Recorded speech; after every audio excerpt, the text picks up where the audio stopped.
அடுத்தது என்னன்னு நான் கேட்பேன்.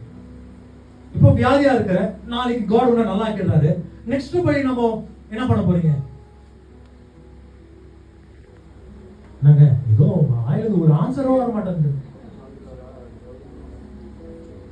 நீங்க ஆண்டவர் உங்களை ஜெபம் பண்றீங்க, அப்பா என்ன சுகமாக்குங்க, குட், ஆண்டவர் தொட்டு உங்களை சுகமாக்குறார். What is next?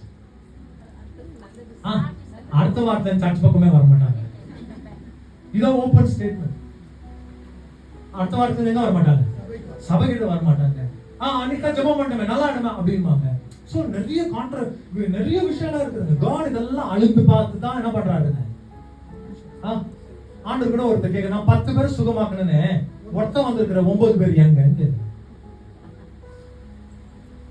ஒருத்தர் தான் என்ன பண்றாங்க, திரும்பி வர. மற்ற 9 பேரு சுகமான சந்தோஷத்தை என்ன பண்றாங்க, ஜாலியா போயிரு. நீங்களும் உங்க வாழ்க்கையிலும் சில பாயிண்ட் வச்சு ஜெபம். எசேக்கியா ராஜா கர்த்தரிடத்தில் மன்றாடி ஜெபித்தார். என்னதுங்க? எனக்கு சுகமாக்கணும், என்னை தொட்டா, என் ஆயுசு நாட்கள் உறுதிப்படுத்தினா உமக்காக நான் இன்னும் ஏராளமான காரியத்தை செய்வேன். நீங்களும் ஆண்டவர்கிட்ட என்ன பண்ணுங்க, you have rights to ask God, you have all the rights to pray towards God. ஆண்டவர்கிட்ட ஜெபிக்கிற பிள்ளைகள் ஆண்டவர் ஒரு நாள் தூரம் தள்ள மாட்டார். விசுவாசிக்கிறீங்களா? ஆண்டவர்கிட்டப்பா என் படுக்கையை மாற்றுங்க, மரணத்தின் படுக்கையை மாற்றுங்க, என் அழுகையின் படுக்கையை மாற்றுங்க, துக்கத்தின் படுக்கையை மாற்றுங்க. ஏன்னா உங்களோட வசனம் சொல்லுது, நீங்க நீண்ட ஆயுசு உள்ளவர்னு சொல்லி இந்த வேதம் சொல்லுகிறது. வாசிங்க சகோதரனே. அவர் நீண்ட ஆயுசு உள்ளவர் இடம் மட்டும் வந்து அவர் சமீபத்தில் கொண்டு வரப்பட்டார். சகல ஜனங்களும் ஜாதியாரும் பாஷைக்காரரும் அவரை சேவிக்கும்படி அவருக்கு கர்த்தத்துவமும் மகிமையும் ராஜரீகமும் கொடுக்கப்பட்டது. அவருடைய கர்த்தத்துவம் நீங்காத நித்திய கர்த்தத்துவமும்